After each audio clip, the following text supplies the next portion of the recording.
Hi, and welcome to In the Clouds Instrument Ground School. This school is going to be designed over the next few weeks to few months, and you will be able to access this on YouTube. And it is hopefully going to help you to understand the instrument flight environment as well as get you prepared for your written exam.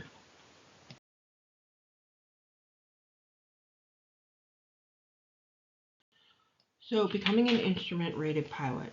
So, the organization of the school is going to be simple: 10 to maybe 15, maybe at the most 20 slides at a time, not including test prep questions. I'm not going to be adding all of the test prep questions because my goal is that you should be studying along with a test prep program such as King Schools, Sporties, ASA, or even Shepherd Air, so that you can learn the questions, but this is to help you understand the material.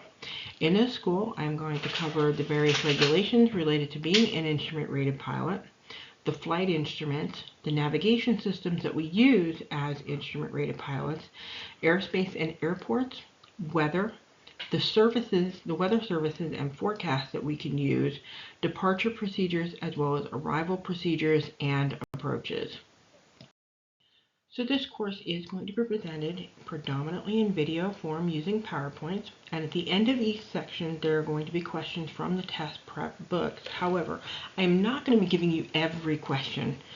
We would be sitting here for hours on end just going through all of the questions if we did that. So I'm going to pick the relevant types of questions that I see come up on all the test prep programs that I've seen, like Sporty, King School, Shepherd, all of those, and also some of the questions that I've seen on my own written exams.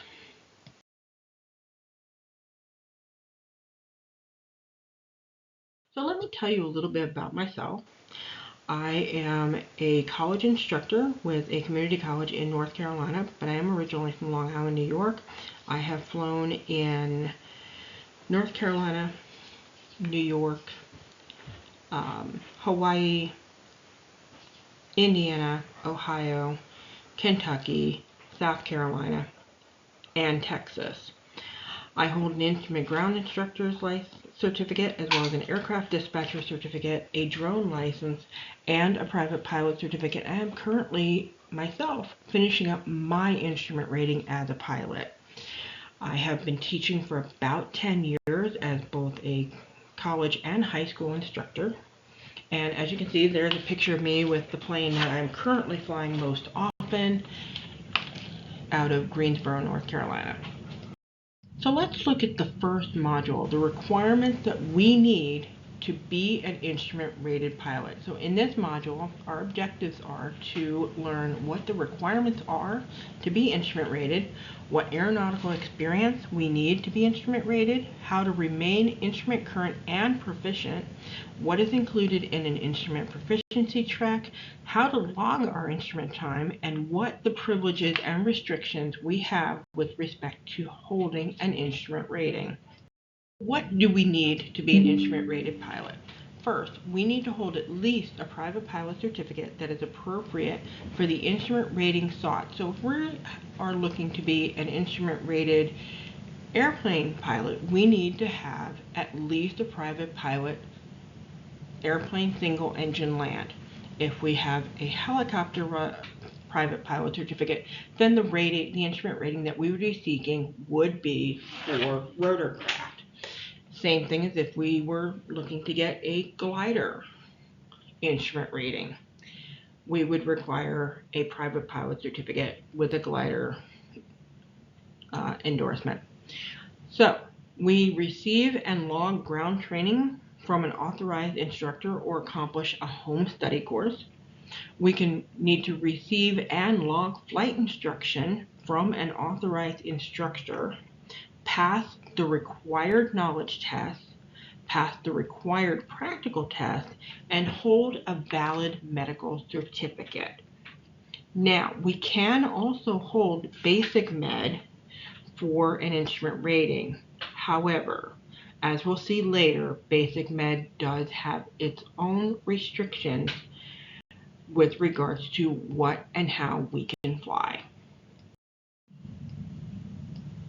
So what is the aeronautical experience that we need in order to be an instrument-rated pilot? First of all, we need to have 50 hours of pilot in command cross-country time over 50 nautical miles from point to point. This is specific for Part 61 training. Part 141 does have different requirements. You need 40 hours of actual or simulated instrument time. 15 hours must be from an authorized instructor that holds an instrument rating for that particular type of aircraft. So if you are working with a instrument rated instructor for airplanes and you are training in rotorcraft, that likely would not count. However, if you have a CFII rotorcraft and you're in a rotorcraft, obviously, yes, it will count. So you need to have one cross country of at least 250 nautical miles along airways or by directed routing from an air traffic control facility. You need to have an instrument approach at each airport and 3 different types of approaches with the use of navigation systems. So you need to have 3 different airports with 3 different approaches. Best way to remember that one. You need 15 hours of simulated or actual instrument flight time with a CFII, again, in the appropriate type of aircraft that you are flying. And 3 hours of dual instruction with a CFII in preparation for the check ride within 2 calendar months. So, 3 hours dual instruction in preparation within 2 calendar months.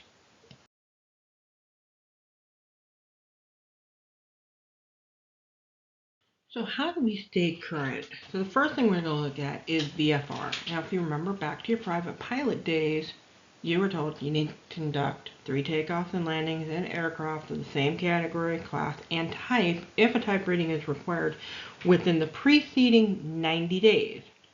However, a night and tailwheel aircraft must be to a full stop.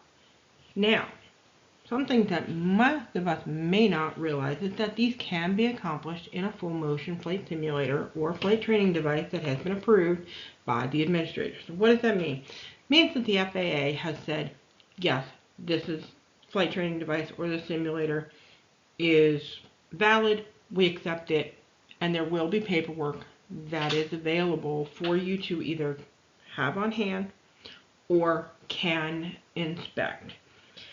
So this needs to be done in order for you to carry persons or property on board the aircraft. And it has to be done with you being the sole manipulator of that aircraft. And this is under Part 61.1, 14 CFR 61.57, Recent Flight Experience Piloting Command.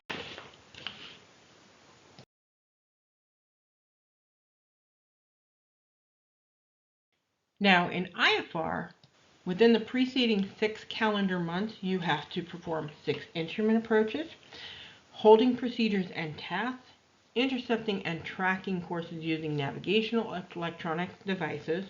It must be in actual weather conditions or under simulated conditions using a view limiting device. Again, these can be performed in a flight simulator or a combination of aircraft and flight simulator. So let's say you had a chance that you could sit back and you're at the local flight school, they have a simulator, you want to get in there and do a couple of instrument approaches. Let's say you do 3 of those, and then you've done 3 instrument approaches in reality. Provided they are the same class and type aircraft, you're fine. But if by chance you decide to do, I'm going to do 3 instrument approaches in a helicopter on the simulator, but I'm going to do 3 in the airplane, and you're an instrument rated airplane pilot, the 3 in the simulator are not going to count because they are not the same class or type aircraft. So You either have to get back in the plane, do 3 more instrument approaches, or get back in the simulator, do 3 more instrument approaches. So now, what happens if you don't get it done in the first 6 months? Well, you get a grace period. So you can do that again, so long as another 6 months does not pass, you can get that done. But if another 6 months passes, instrument currency has to be regained by performing an instrument proficiency check with an authorized instructor, FAA inspector, U.S. Armed Forces instructor. However, the person being tested must be in the Armed Forces as well. A company check pilot. You both have to work for the company, by the way. Or a designated pilot examiner. So you can contact your local DPE and say, Charlie, I need to do an IPC, and he can do it. So we've let 6 months go by. We didn't get our instrument currency. We let another 6 months go by. We didn't get our instrument currency. Maybe you live in a great area where instrument training is difficult because you don't get a lot of clouds. Okay. Now we're required to do an instrument proficiency check. Okay, so what does that entail? So, according to the FAA, 14 CFR 61.67D, this is verbatim, states, 1, except as provided in paragraph E of this section, a person who has failed to meet the instrument experience requirements of paragraph C of this section for more than 6 calendar months may reestablish instrument currency only by completing an instrument proficiency check. The instrument proficiency check must include the areas of operations contained in the applicable Airman Certification Standards incorporated by reference C subsection 61.14 as listed in Appendix A of this part as appropriate to the rating held. So what does that mean? That means you're going to have to go out and basically do your instrument check ride kind of all over again. But again, remember, you can get this done by a CFII. You can have it done by DPE. If you were in the military, you can have your military instructor do it. If you are at a company, you can have your company check pilot do it as well. So you don't necessarily have to do it all over again with the DPE unless you want to call Charlie, the DPE, and see if he's willing to do it. Okay. So what do you have to do? So you're going to have to do air traffic control clearances. You're going to have to know their procedures. You're going to have to be able to fly entirely by reference to the instruments. Can you fly with a view limiting device and do your instrument cross check and your aircraft control and your interpretation? Can you fly using the instruments? Can you use your navigation systems, either knowing what they are, knowing how to use them, and actually physically using them to get from point A to point B? Do you know your instrument approach procedures? Can you perform an ILS? Can you perform a RNAV? Can you perform a VOR DME approach? What are your emergency operations? Can you handle if there is a partial panel situation? If you lose your communications and your IFR, what do you do? Your post-flight procedures. Again, the instrument proficiency check must be in an aircraft that is appropriate to that category. So if you're a helicopter pilot and you've done 3 in the last year, ILS approaches or holding, in a helicopter, and you've done 6 in an airplane, let's say you hold both of them, do the airplane count? And the answer is no, not to the helicopter. Vice versa, if you have 6 in a helicopter and say you're an airline transport pilot and you have not done your approaches in an airplane, whatever reason, in a year, but you've done them in the helicopter, it doesn't matter. Because they are 2 different categories, they do not count. They cannot cross-count. Okay, best way to put that.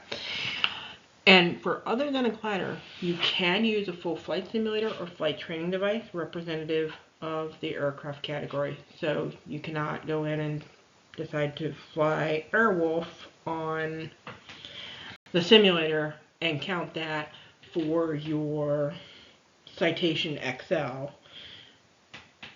currency or your proficiency training, and vice versa. How do we log our instrument time? So using 14 CFR 61.51 Golf in the airplane, an air pilot may log instrument time only for the flight time when the person operates the aircraft solely by reference to instruments under actual or simulated instrument flight conditions. What does that mean? That means you have to be under the hood or in actual conditions. So either you got to be in the clouds or you've got to have view limiters on. An authorized instructor may log instrument time when conducting instrument flight instructor, but only in actual instrument flight conditions. So your instructor sitting there that's training you, unless we are actually in the clouds, they're not logging that instrument time. They are logging dual, but they are not able to log instrument time. So that all does not count to them. For them.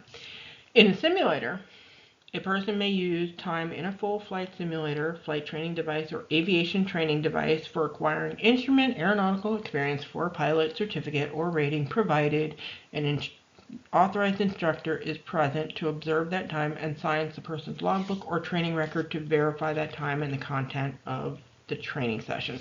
So what does that all mean? When you're training, and this is kind of a big one, when you're training, you have to have an instructor there. They have to observe what you're doing. They have to sign the logbook or the training record to verify it. Notice I say training. So what does that mean? Can you do this without an instructor and log your time sitting in a simulator with no instructor present? Only if you already have your instrument rating.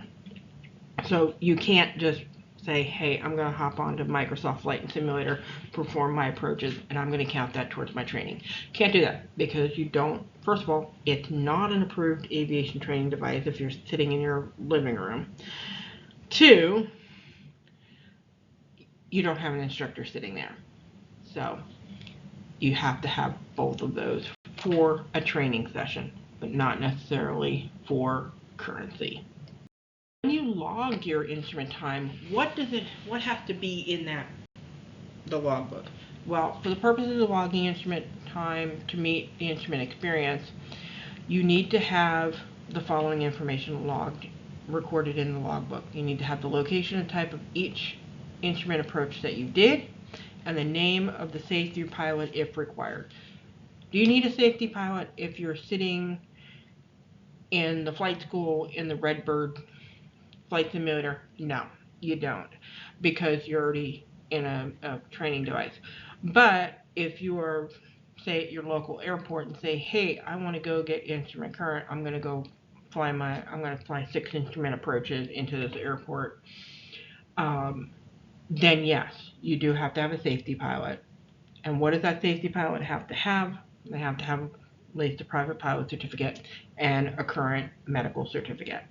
So they have to be just as qualified as you, but they don't necessarily have to have that instrument rating. They just need to have a private pilot certificate and a medical certificate.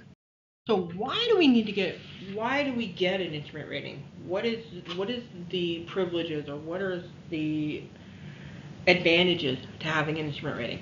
First, you can fly in instrument meteorological conditions, whether it's day or night, so you can fly in the clouds. You're not limited to just flying in VFR beautiful weather. So maybe you can take that trip to Myrtle Beach, even though it's cloudy outside, and still make it there on time or make it there safely with your family. Perfectly legal. You're IFR rated.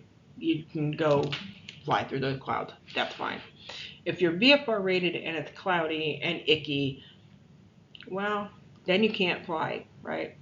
So you can, with an IFR rating, you can fly in any instrument meteorological conditions, day or night.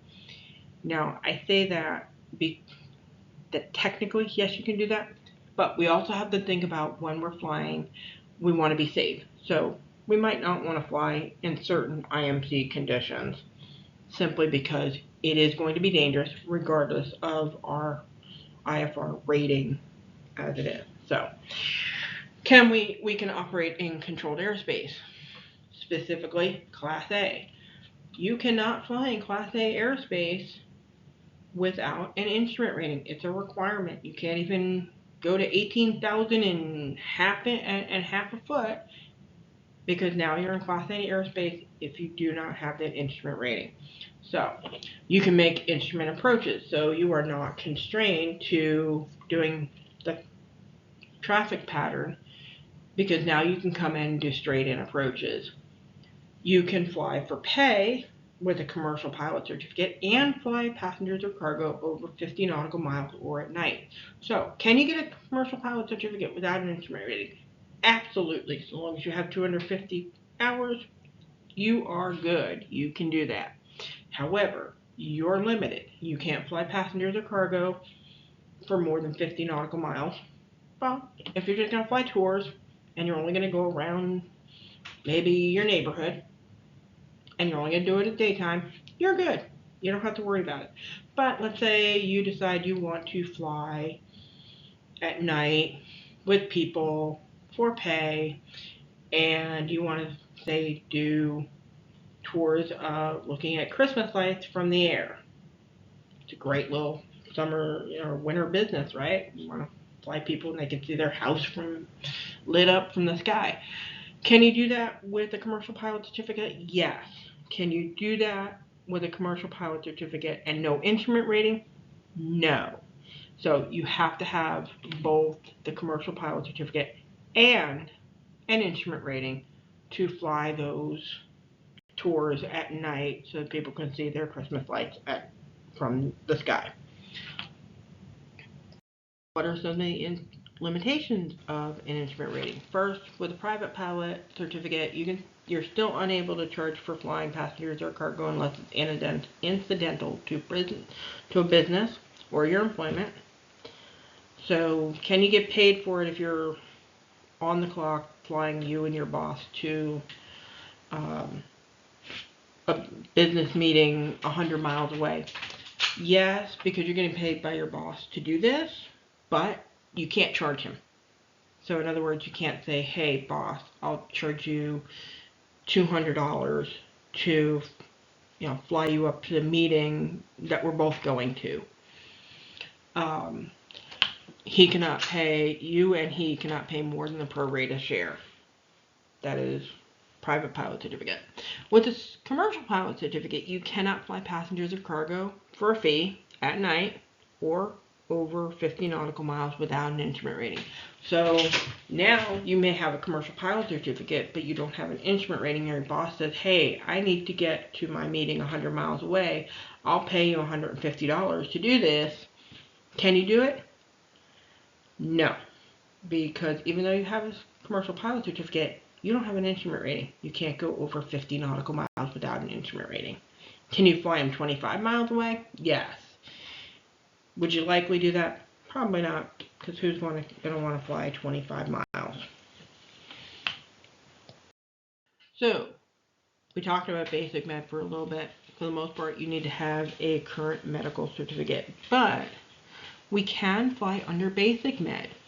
But there are some limitations. So you can't fly for pay under basic med, so you can't tell your boss, I'll charge you $100 to fly you 100 miles from here to wherever, because you can't. You have basic med. You don't have your medical certificate. You're limited to 5 passengers or less, so your aircraft, can your aircraft have 7 seats?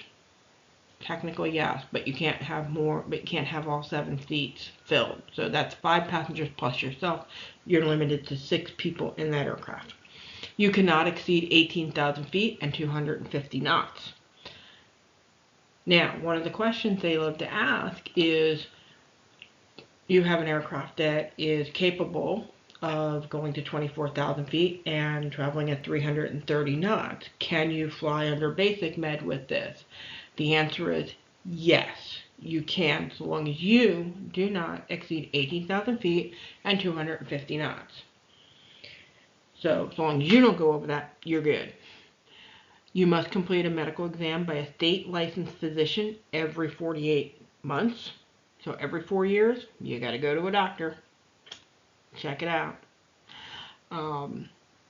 You must have held a valid U.S. driver's license and an FAA medical certificate at some point after July 14th of 2006.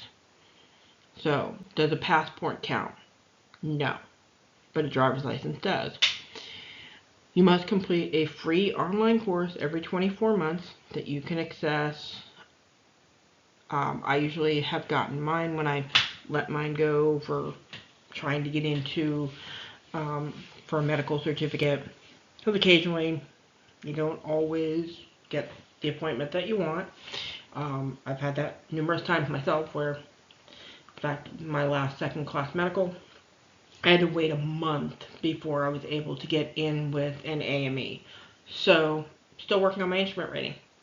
I had to have a medical. So, I switched to basic med for that month. I went on AOPA's website. You can also go to the Mayo Clinic. They have a basic med course as well. So, AOPA or the Mayo Clinic works. More information can be found in the FAA Advisory Circular 61-A Alpha, dated on May 3rd of 2017, if you want to learn a bit more about how basic med works and with IFR. Remember, I said that this isn't going to go more than about 15, 20 slides at the most. So here's slide 17, probably actually slide 16 of the actual module that we covered today. And so let's conclude this. So we have instrument ratings allow us to fly in most weather. They require at least a private pilot certificate, 40 hours of training, 50 hours PIC cross-country time, written knowledge test, and a practical exam. In order to stay current, you have to complete 6 approaches, intercepting and tracking courses and holding within 6 months. If another 6 months passes, you got to go through an instrument proficiency check. You may log instrument time if at the controls under IMC or in simulated IMC with limiting devices or in a simulator. And it does allow you to fly for pay with passengers or cargo over 50 nautical miles and or at night with a commercial pilot certificate as well. You can fly with basic med, but you have limitations. Again, with basic med, you cannot fly for pay. Biggest one right there. You can't fly for pay with basic med, and you're also restricted to under 18,000 feet and 250 knots, and no more than 5 passengers. So thank you for your time. The next few slides are going to be test questions that you can run through, and just go ahead and watch those and enjoy your day. Now let's look at some test questions. Set up these test questions is you are going to see them as A, B, and C, and then your next question is going to have the answer. So the first question is, you've just earned your instrument rating and you're planning to fly under IFR on December 10th. You need to A, have met the instrument currency requirements by accomplishing and logging the tasks set forth by the FAA no earlier than June 1st of this year. B, accomplished an instrument proficiency check with an authorized instructor between December 10th of last year and May 10th of this year. Or C, have met the instrument currency requirements by accomplishing and logging the tasks set forth by the FAA no earlier than January 1st of this year. The answer is A. You have already met the instrument currency requirements by accomplishing and logging the tasks set forth by the FAA no earlier than June 1st of this year. Reason: person may act as PIC under IFR only if they have completed and logged at least 6 instrument approaches, holding procedures and tasks, and intercepting and tracking courses using electronic navigation systems.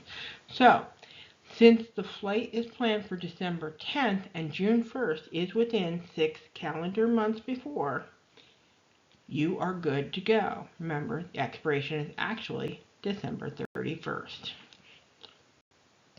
Completed your basic med requirements and plan on flying your friends to a football game. What is the maximum amount of passengers you can bring along? A, 1, B, 4, or C, 5? If you chose C, you are correct. Remember that to operate under basic med, the aircraft cannot be operated with more than 5 passengers on board, 6 people including yourself. A pilot may satisfy the recent flight experience requirement necessary to act as pilot in command in IMC in powered aircraft by logging within the 6 calendar months preceding the month of flight, A, 6 instrument approaches and 3 hours under actual or 6 hours in simulated IFR conditions, 3 of which the approaches must be in the category of an aircraft involved. B, 6 hours of instrument time under actual or simulated IFR conditions, including at least 6 instrument approaches. 3 of the 6 hours must be in flight in any category aircraft. Or C, 6 instrument approaches, holding procedures, and intercepting and tracking courses using navigational systems. If you chose C, you are correct. Per 14 CFR 61.57C, instrument experience, except as provided in paragraph E of this section, no person may act as pilot in command under IFR or in weather conditions less than the minimum prescribed for VFR unless within the preceding 6 calendar months that person has, for the purpose of obtaining instrument experience in an aircraft other than a glider, performed and logged under actual or simulated instrument conditions, either in flight in the appropriate category of aircraft for the instrument privileges sought, or in a flight simulator or flight training device that is representative of the aircraft category for the instrument privileges sought, at least 6 instrument approaches, holding procedures, and instrument intercepting and tracking courses through the use of navigational systems. What portion of dual instruction time may a certificated flight instrument flight instructor log as instrument flight time? All the time during which the instructor acts as instrument instructor in actual instrument weather conditions, or the time during which the instrument flies by the aircraft by reference to instruments, or C, all the time during which the instrument acts as instrument instructor regardless of weather conditions. If you chose A, you are correct. An authorized instructor may log instrument time when conducting instrument flight instruction in actual instrument flight conditions. While operating under basic med, the pilot in command must have visited their primary care physician within the preceding 48 calendar months, 24 calendar months, or 12 calendar months. If you chose A, you are correct. You must receive comprehensive medical examination from a state licensed physician during the 48 months before acting as pilot in command or serving as a required flight crew member of an operation conducted under subsection 61.113 India, and that medical examination is conducted in accordance with the requirements in Part 68 of this chapter. 3 months have passed since you last met the instrument currency requirements of FAR 61.57C. How many more months may pass until you need an instrument proficiency check to act as PIC under IFR? 21 calendar months, 9 calendar months, or 3 calendar months?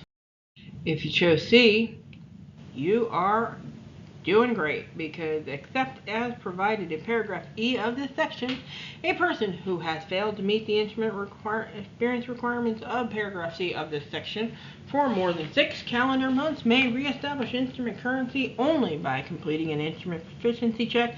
The instrument proficiency check must include the areas of operation contained in the applicable Airman Certification Standards incorporated by reference. See subsection 61.14 as listed in Appendix A of this part as appropriate to the rating held.